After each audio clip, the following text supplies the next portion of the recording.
Et donc, on a Senga, soyez scotchés, cimentés, serrés sur cette chaîne. Vous allez grandir dans le monde politique. C'est la seule chaîne qui vous ouvre le monde.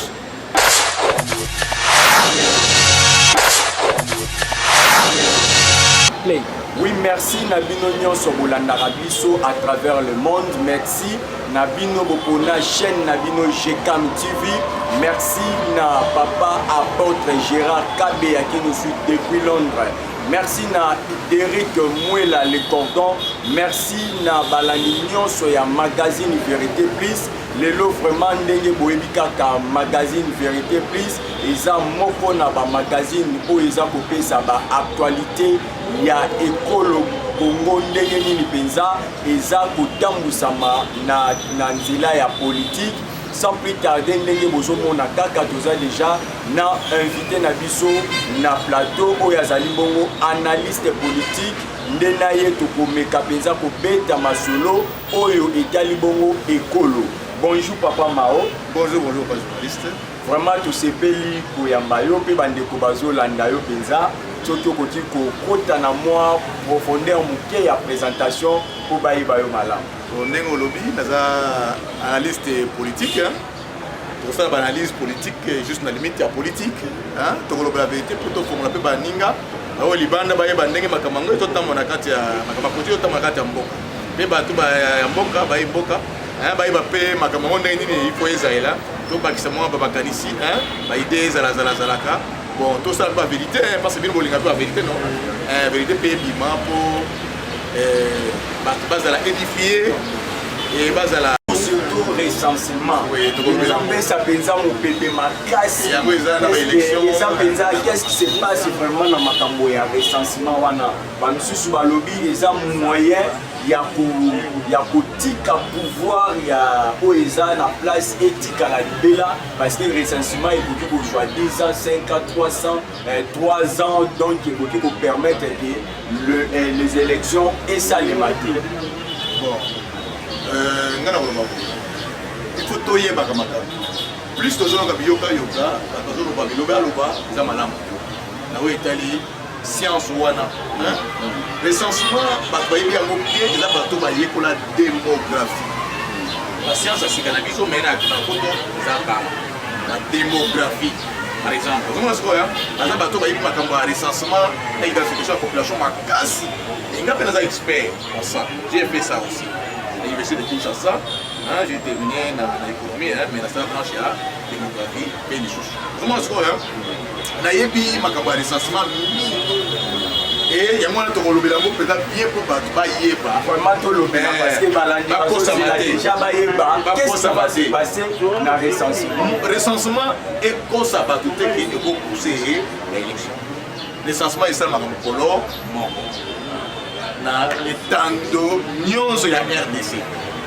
recensement esalamaka mokolo moko nuit sagittaire mpe ezalaka kaka moko mutu oyo mutu nyonso esika azwami alali wana abouge te mpona recensement eza na ntongo bengi yango nuit sagittaire ozoma sikoya soki tosali recensement pendant une année bato bakosala nabengo badoublon te bato baza na mouvement par-ci par-là bazosala mouvement recensement ekoresur te papa na ngai ozomona sikoya basala yango mokolo moko vol ekozala te transport ekozala te eloko ezala te déplacement mpe ekozala te pendant tongo ti pourquoi sur toute l'étendue du territoire national après quoi la donnée wana nyonso ekota na serveur central banettoye yango na fichier après eza identification babenga yango eza recensement par après c'est pas ça non ekopermettre biso tozwa badonné oyo ekosalisa biso na mboka na biso toplanifie ozomona sikoya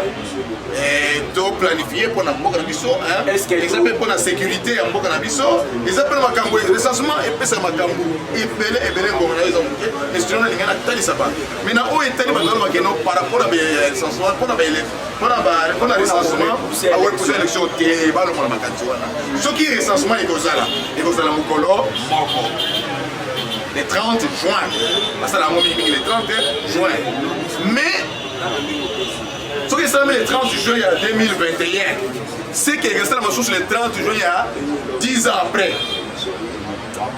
Après 10 ans.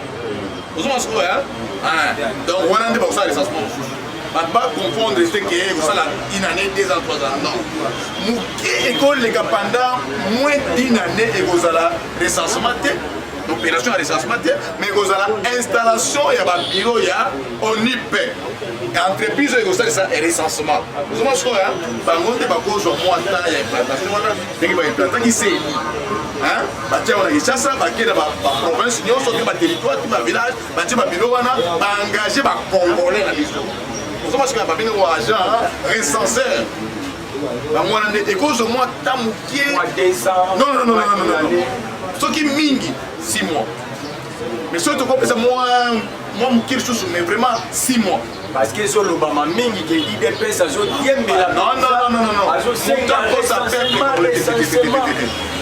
au contraire soki moto alobi makambo ya enrôlement nde aza motema mabe biso wana Congo nyonso moto ndima recensement mpe esalama mokolo moko mais mpona kobongisa yango na entreprise oyo oliba otona yango ekozwa mpe ba 6 mois kobongisa yango koengage bato tina ntere ndenge alobeli yo mais sinon recensement ekopusa élection ata ndenge moko te par la crainte ex ekoki kokotisa politisation te mpona komeka mpe kopusa élection esalema te moto azoboya recensement seki aza complice na malheur ya congolais seki aza ennemi ya congolais seki mpe aza mopaya toloba mwana mokuse aza mopaya parce que congolais aza na besoin ayeba nani aza nani auta wapi nani asalaka nini na Congo tokoki bango ndenge na recensement na este kuna badéportation de personnes bato bakufi ebele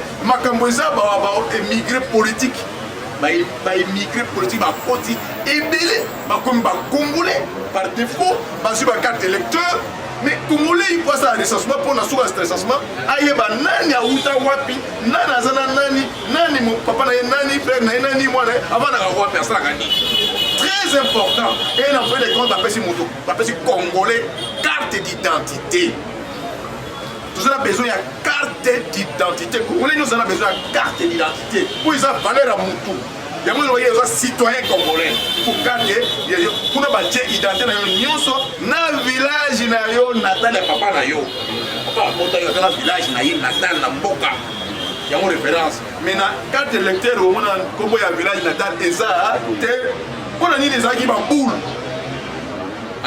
bato baya ndenge bakota bapanzi baréférence wana ezala te toki te tokozala a rattraper mais torattraper bango te c'est pas un problème c'est-à-dire que Congolais a vraiment besoin de recensement pour permettre aux Congolais à avoir carte d'identité nani aza Congolais nani aza Congolais té tout au salaire monté au Kenya qui bouliki tire sur ni to profiter dans l'état de droit to profiter la vérité c'est que dit ndeza batinda bisoye tout le monde aza mesite mais aza to ya Congo na espoir ya Afrique ozoma siko yango tozana besoin ya recensement vraiment tozana posa ya recensement ndenge kaka tozoloba na invité na biso recensement eza soko yo ozozelaki recensement okandisi kosala 5 ans oposi 2023 toloba papa mao élection ezali ndenge nazo biso oke recensement mpe ekozala mpe élection mpe ekozala omoni papa journaliste nayebi so eloko moko bato bamesana tricherie bato bamesana ndenge bato nyonso banosala mais bakompane moto nyonso ndenge moko te moto na moto aza na vision na ye moto na moto aza na makanisi na ye na doctrine na philosophie na ye président Félix Tshisekedi aza wana te mpona koya kosala makambo bato basala kala ya mabe te ya malamu ya kozwa ya mabe ya kosala nini akobwaka ye aza congolais papa na ye congolais 100% omona ye congolais 100% congolaise ayebi ke tozala problème ya identification ya bacongolais recensement ozomona sikoyo eza très important mpona congolais mpona ba Congo non seulement na koyeba nani aza nani auta naza congolais te mais plutôt tozala na carte d'identité mais toke koyoka après tozala baélection bapesi recensement na tête ya basili africain barecense bacongolais te ezalaka bongo te bakoya na expertise na bango mais bakopesa bango ya po eza vraiment matière moko ya souveraineté ya mboka pour bamoko eza vraiment mpona mboka très important yango tolobi weke mpona oyo etali identification bacongolais tobengi recensement mpona ngai ifo ezala mpona kolamba bongo mpona lamba ozomona sikoya po meme mama oyo atanga te asoma Thomson azokata yango mwa moso po ayebi nombre ya bana na ye ozomona sikoya leta mpe akoyeba nini akokalkule kofuta bantu ozomona na recensement ozomona sikoya bachomere baza combien na recensement bamilitaire baza combien na recensement bana mike mpona vaccin ya vaccination il peut être facile que non recensement ozomona sikoya recensement epe eza na baagent recenseur baza ba vrai agent ya sécurité mpe elingi kutu ane vraiment toyebi ke oza vraiment na matière mais ndenge tozoloba recensement wana ekosalema mokolo moko ekosalema na baméthode nini ndenge nini bakorecense bato ndenge nini non eza kaka baagent recenseur baorecrute bato bazotambola en tout cas minimum mpona kenge na congo tokokompra 4000 agent recenseur bakota namoni bana mangwele bato mangwele bakotaka bareko communautaire oui barele communautaire bakokota babenga baagent recenseur mpona wana akokota ndako na 6 heures moto alamuki boye balamusi ye na bimisa bana na yo nyonso na mwasi na yo moto nyonso bana ndako na yo ezala mopaya uti limashe ya ye akobima mpe bakorecense ye awa kuna mpe na ndako na ye ekoyebanaki aza na Kinshasa na mission obie aza na voyage baagent recenseur kuna bayebi nini bakosala mpo na ye ozo comprendre basali yango titongo bakoti bakokebola bango nombre de personnes par avenue ekosala mokolo moko soki oza bien planifié organisé eza eloko te mokolo moko na ndenge na biso ke ndenge natanga yango na classe eza eloko pamba vraiment eza machine ezali technologie ekoma évoluer bamachine ezali tete ba GPS babiloko ebele bamachine moke bimabima oyo ke automatiquement soki akote na parcelle basali directement babeti kaka yes eke déjà na service central lobi déjà babeti tout eza banettoyer fichier tozala boussole ya RDC pena parce que pays so ozotambola na nombre ya population boyebi yango te seke bozonaviguer en vain dans les vides ozomona sikoya mpona planification ya malamu ya mboka mpona batusio mpe kojuge yango il faut nini recensement vraiment totika vraimen mwa recensement topeta mwa moke na kote oyo mwa tozoyoka mwa mbilinga ezali na ntina ya gouvernement ya union sacré toyebi te tobengaki yango TGV on dirait mwa pine moko elongwe sikoyo TGV komi na mwa avana kota point wana ela eloko moko etikala mokie nazobakisa yo mpo nayoki ke bana poto bandeko na biso baza na poto badiaspora baza na problème ya koregle problème ya nationalité balongola yango ke eza neti ezalaki exclusive kua bameka moke komodere place wana bango bakota na masolo eza ide ya malamu mais mpona na kamwa transition oyo tobenga yango transition tovana na maide wana basalaki ndeko te basalaki amitié te batala position na ye te ke yakende komona mokonzi ya mboka oamona nini te makanisi apesa yango na parlement na assemblée baki otika yango mpona makambo wana batraité yango na badepute mais na moment oyo batika wana so balingi congo so balingi mboka congo balingi bakongolais batika na lisolo wana mpona nini bato ya kote ya este kuna bayebi baréalité ebele sur le peuple rwandais ougandais burundais na bambororo epai na makambo epai ezosenga te makanisi bango soki basali yango na minute oyo ekodedwane bato ebele oyo baza na problème nini ya nationalité oyo basala baje tozala sage tozala besoin na bango baza na besoin ya mboka na bango mais tozala sage totika nani makambo wana tosala nango recensement donc avant recensement makambo esalama te esalama après recensement union sacrée eza non Union sacrée est vraie idéologie. Et quand tu présentes Evanda, bien planifié, bien synchronisé, tu as un bongo. Et que ça est l'opité. Mais comme s'il n'y a rien qui ne marche. Non. Ça dit que. Moi j'ai un problème avec sa vérité. Bato bakanisaka ke kodirige mboka bakongole bazosala ngo neti bandenge badirisaka bakipe ekipe ya football bazwa président de la République ou bien président du gouvernement, chef du gouvernement, premier ministre, comme si le gouvernement est équipe à net léopard, net vite, tout en bas, net côté ma PMBT. Voilà, on a des émotions, il y a des sport, et ça a un gouvernement. Dans le monde, on a des sentiments, on a des émotions. Le gouvernement est un mot technique, nous avons un politique. D'abord, il y a la politique, après, technique. Vous comprenez? Donc, il faut que ça, je ne sais pas si je vais belé. Et il y a comme appelle confiance. Tu vois ça, non? Ceux qui ont tiré la technique, ils ont tiré la politique. Mais élément confiance, on se tient à monter. Et c'est la bien terre. On doit parce que sur la politique, non? Il y a un moment qui il faut tout à temps en temps. Et on sait, dans le monde, dans la Belgique, le gouvernement, il s'est moins belé.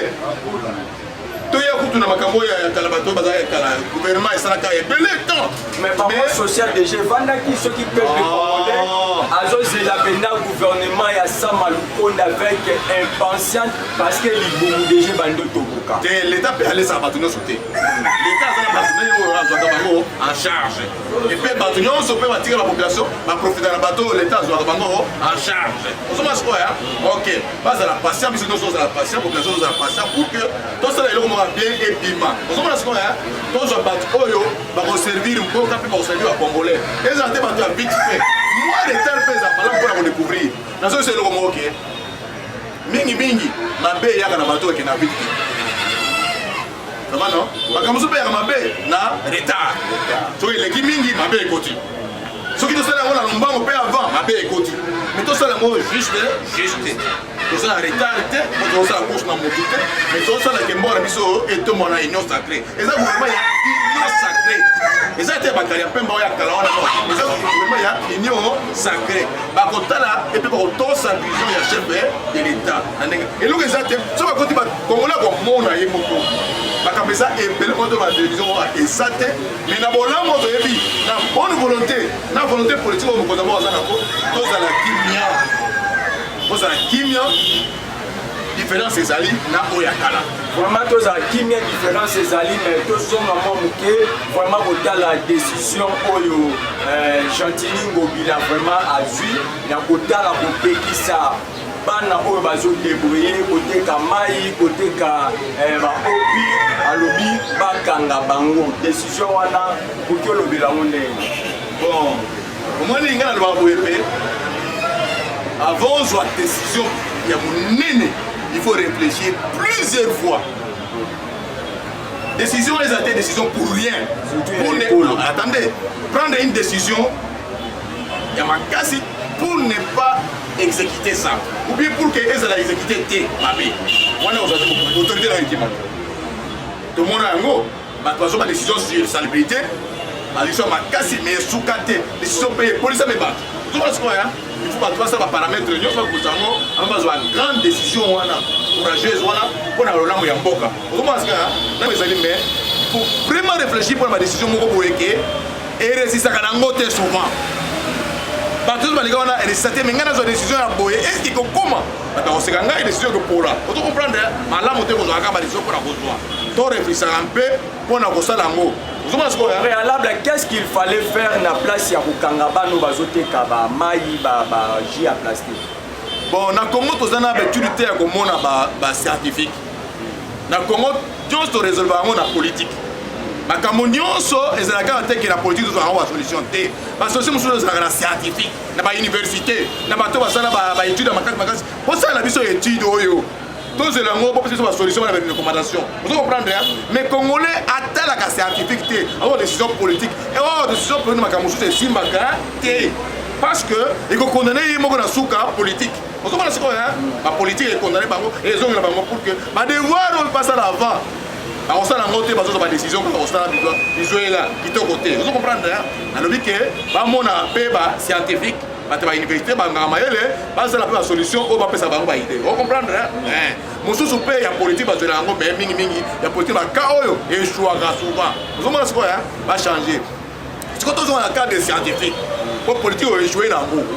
Il peut échouer, pour pas mingi, va échouer à pékin. Il y a un peu de sauter. Donc il y a un cas de scientifique. On a une histoire qui est pénal. Il n'y a pas pénal. Programme national d'assainissement.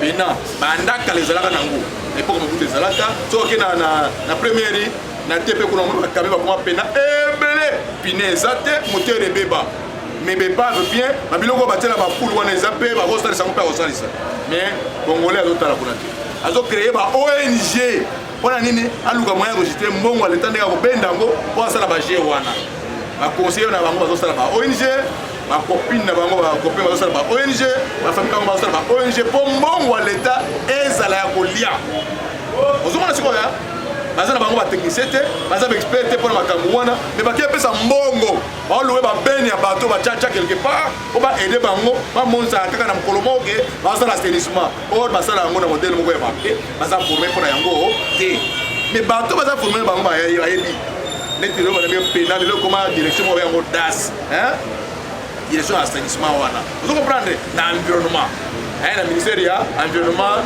développement durable service mo eza wana ya enseignement baza bacamion wana banakalizaki pena ozo comprendre bien que eza na niveau national provincial eza makambo mosusu tu vois mais partenariat wana collaboration wana il faut ezala eza l'état ozo comprendre ndenge nini tokosala makambo wana mpo réussir solution ezwama durable topesa solution moko durable ekouta te na bacoopération ekouta te na baprofit na baintérêt ya bato na barelation na bango na bacoopération bazosala non mpo na ngai lelo oyo mpo bosoto oyo esila bosoto esila na congo awa bosoto na kinshasa bacreye marché officiel ya achat ya baimondiste yo mona mabende soso mpo na nini marché ya mabende ebimaki jeune nyonso akei ramasi mabende azwa lar na ye po encourage bapusu esalamaka mpona koluwe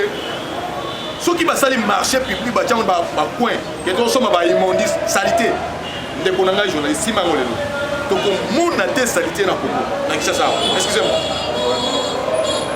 mbongo bapesaka ONG mbongo bapesaka bato baliaka ndenge basala balimiki na bango nakota kuna te mais so basali marché public moko boye ya leta azopesa bana congo mbongo bajeune oyo bakosala célébrité mpe bakosala surveillance nango c'est pas ça non donc place au monaka salité butu bapousse ekoluame mpo baya komesure yango na batone na yango je ne sais pas quoi mpo bazwa mbongo mon frère po jeune aza na chômage ozo comprendre akozwa mbongo na ye o comprendre wana solution yango wana mais soki tokende badécision apamala pamba ekomaka nango te ekozala badécision moko exécute te bakoexécute yango te epesa soni na autorité soki badécision nayo bazoexécute yango te epe ezosuka na nzela ozo comprendre ya nini wana bazo badécision wana esala eloko te mais tokende na biloko moko concrète tozomona sikoyo badécision moko concrète basolution moko mpe durable tokende yango Bouti Koyoka, vraiment, là, c'est la voix de notre invité qui est analyste politique,